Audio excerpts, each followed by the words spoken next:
Renungan Pagi, Agama yang Bersinar oleh Ellen G. White, 7 Juni 2023, mari kita berdoa. Bapa kami yang di sorga, Allah pencipta langit dan bumi, laut dan segala isinya, Allah yang maha besar, maha kuasa, sumber segalanya, yang kami sembah selalu melalui anak-Mu yang tunggal, Yesus Kristus. Terpujilah Yesus, anak Allah yang maha tinggi, yang adalah roti hidup dan air hidup bagi kami. Pada pagi hari ini kami bersyukur boleh bangun dan berbakti, dan sebagaimana membaca dan mendengarkan nasihat firman-Mu, kiranya ini menjadi pembaharuan bagi kami semua. Kami sebagai saudara seiman, saling menguatkan, saling mendorong dalam kerohanian. Beserta kami sepanjang perbaktian ini, kehendak-Mu yang jadi. Ampun kami akan dosa dan salah, karena kami berdoa hanya dalam nama anak Allah yang tunggal, Yesus Kristus, yang adalah Tuhan dan Juru Selamat kami. Amin. Renungan hari ini, tanggal 7 Juni tahun 2023, berjudul Dalam Mendorong Saudara Seiman. Ayat inti terdapat dalam Kisah Para Rasul 28 ayat 15 yang berkata, "Saudara-saudara yang di sana telah mendengar tentang hal ihwal kami, dan mereka datang menjumpai kami sampai ke Forum Appius dan Tres Taberne. Ketika Paulus melihat mereka, ia mengucap syukur kepada Allah, lalu kuatlah hatinya." Dengan berat hati, Paulus melanjutkan kunjungannya yang telah lama dinantikan ke kota metropolitan dunia. Betapa berbedanya keadaan dari yang diperkirakannya. Bagaimana dia terbelenggu dan dicela untuk memberitakan Injil. Akhirnya orang-orang yang berlayar tiba di Forum Appius, 40 mil dari Roma. Saat mereka melewati kerumunan yang memadati jalan besar, lelaki tua berambut abu-abu dirantai dengan sekelompok penjahat yang tampak keras menerima tatapan cemoohan dan dijadikan bahan lelucon yang kasar dan mengejek. Tiba-tiba, seruan sukacita terdengar, dan seorang laki-laki muncul dari kerumunan orang yang sedang berlalu dan jatuh ke leher tahanan, memeluknya dengan air mata dan kegembiraan, seperti seorang anak laki-laki menyambut seorang ayah yang telah lama pergi. Berkali-kali adegan itu diulang. Saat murid-murid yang berhati hangat dengan penuh semangat berkerumun di sekitar ayah mereka dalam Injil, seluruh rombongan terhenti. Para prajurit sudah tidak sabar dengan penundaan itu, namun mereka tidak tega mengganggu pertemuan bahagia ini, karena mereka telah juga diajar menghormati dan menghargai tawanan mereka. Sedikit yang menyadari pentingnya kata-kata Lukas tersebut, bahwa ketika Paulus melihat saudara-saudaranya, ia mengucap syukur kepada Allah, lalu kuatlah hatinya. Di tengah-tengah orang-orang percaya yang menangis dan bersimpati, yang tidak malu karena ia diikat, Rasul itu memuji Allah dengan lantang. Awan kesedihan yang menyeliputi jiwanya tersapu. Dengan langkah yang lebih tegas dan hati yang gembira, ia melanjutkan perjalanannya. Kisah ini diambil dari buku The Acts of the Apostles, halaman 448 dan 449. Demikianlah pembacaan renungan pagi kita pada pagi hari ini. Terima kasih dan Tuhan Yesus memberkati. Selamat pagi saudaraku dalam Tuhan. Dalam renungan pagi hari ini, dorongan yang dimaksudkan adalah dorongan yang dirasakan oleh Paulus. Paulus yang selalu memberikan dorongan dan kekuatan kepada jemaat-jemaat sangat membutuhkan dorongan dan kekuatan. Renungan hari ini berkata dalam Radiant Religion halaman 160 paragraf 2. Dengan berat hati, Paulus melanjutkan kunjungannya yang telah lama dinantikan ke kota metropolitan dunia. Betapa berbedanya keadaan dari yang diperkirakannya. Betapa dia terbelenggu dan dicela untuk memberitakan Injil. Dalam perjalanan tersebut, Paulus dalam kondisi berat hati.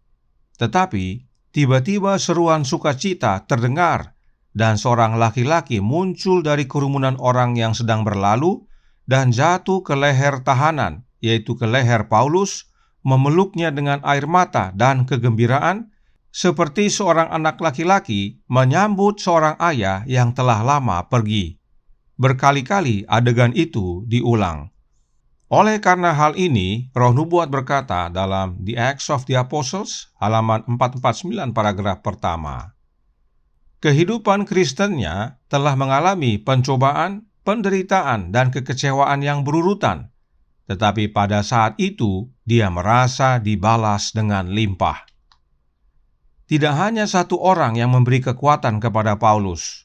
Renungan hari ini berkata, saat murid-murid yang berhati hangat dengan penuh semangat berkerumun di sekitar ayah mereka dalam Injil, seluruh rombongan terhenti.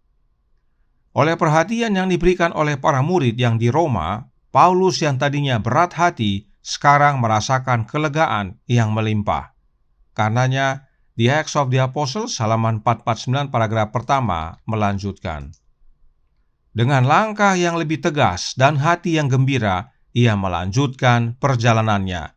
Dia tidak akan mengeluh tentang masa lalu atau takut akan masa depan. Inilah pentingnya, saudaraku dalam Tuhan, untuk kita saling menguatkan. Rasul Paulus juga butuh kekuatan dari jemaat, dan saat bertemu dengan para muridnya di Roma, Paulus menerima kekuatan dari mereka. Pedoman untuk saling mendorong, saling menguatkan sudah Yesus ajarkan sebelumnya, yaitu saat dia mengutus murid-muridnya berdua-dua. Christian Service halaman 127 paragraf 4 menyatakan, tidak ada yang diutus sendirian, tetapi saudara dihubungkan dengan saudara, teman dengan teman. Dengan demikian mereka dapat saling menolong dan mendorong satu sama lain, menasehati dan berdoa bersama. Kekuatan masing-masing melengkapi kelemahan yang lain.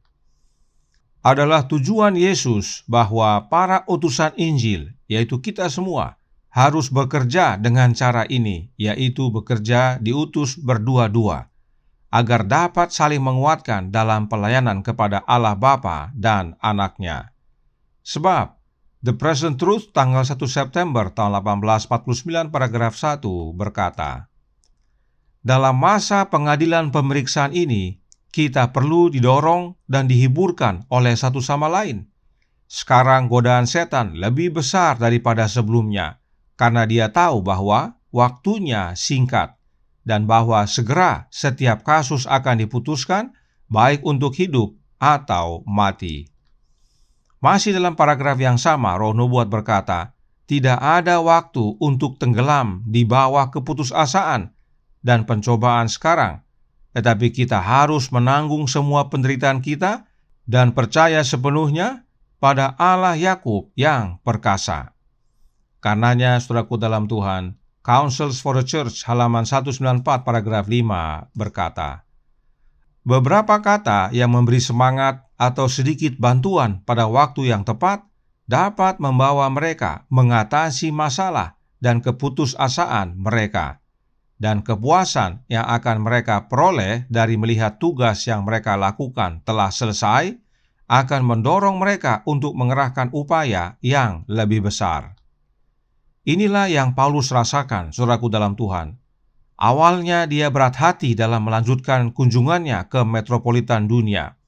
Tetapi saat bertemu dengan saudara-saudaranya yang seiman dan mendengar beberapa kata-kata yang menguatkan dari para murid-muridnya, Paulus menerima kekuatan untuk maju melanjutkan perjalanannya. Demikian juga dengan kita. Bila kita saling menguatkan dengan memberikan kata-kata yang memberi semangat, maka saat melihat tugas-tugas kita yang telah kita selesaikan, maka kita akan lebih termotivasi untuk pekerjaan selanjutnya, bahkan yang lebih besar. Dan tidak hanya kata-kata, Paulus saat melihat para muridnya sudah merasakan sukacita dan kekuatan. Renungan hari ini berkata dalam Radiant Religion halaman 160 paragraf 5. Sedikit yang menyadari pentingnya kata-kata Lukas tersebut, bahwa ketika Paulus melihat saudara-saudaranya, ia mengucap syukur kepada Allah, lalu kuatlah hatinya. Di tengah-tengah orang-orang percaya yang menangis dan bersimpati, yang tidak malu karena ia diikat, rasul itu memuji Allah dengan lantang. Awan kesedihan yang menyelimuti jiwanya tersapu. Inilah pentingnya kita berkumpul dan berbakti bersama. Saat kita bertemu dan melihat saudara-saudara seiman, kita dikuatkan. Apalagi bila ditambah dengan perkataan yang menguatkan satu sama lain, serta bersama-sama melayani dalam mengabarkan kebenaran. Sekarang, bagaimana caranya agar dapat menjadi kekuatan bagi saudara-saudara kita seiman? Testimonies for the Church, volume 5, halaman 75, paragraf pertama.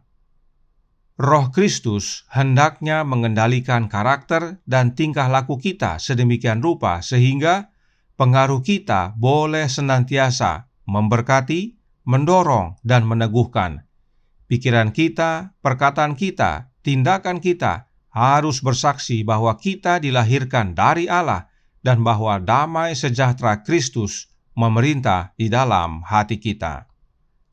Artinya, saudaraku dalam Tuhan, agar kita dapat menjadi kekuatan dan dorongan bagi saudara-saudara kita yang seiman, maka Kristus harus tinggal di dalam kita dan kita di dalam Kristus. Sebab di luar Kristus, kita tidak dapat berbuat apa-apa. Kiranya menjadi pembaharuan bagi kita semua. Kita saling menguatkan di dalam Yesus. Tuhan memberkati, saya bawa dalam nama Yesus. Amin. Mari kita berdoa. Bapa kami yang di sorga, Allah pencipta langit dan bumi, laut dan segala isinya, Allah yang maha besar, maha kuasa, sumber segalanya, yang kami sembah selalu melalui anak-Mu yang tunggal, Yesus Kristus. Terima kasih atas nasihat yang penting bagi kami semua, nasihat yang menguatkan, bahwa masing-masing kami perlu menjadi kekuatan dan dorongan bagi saudara-saudara kami yang seiman.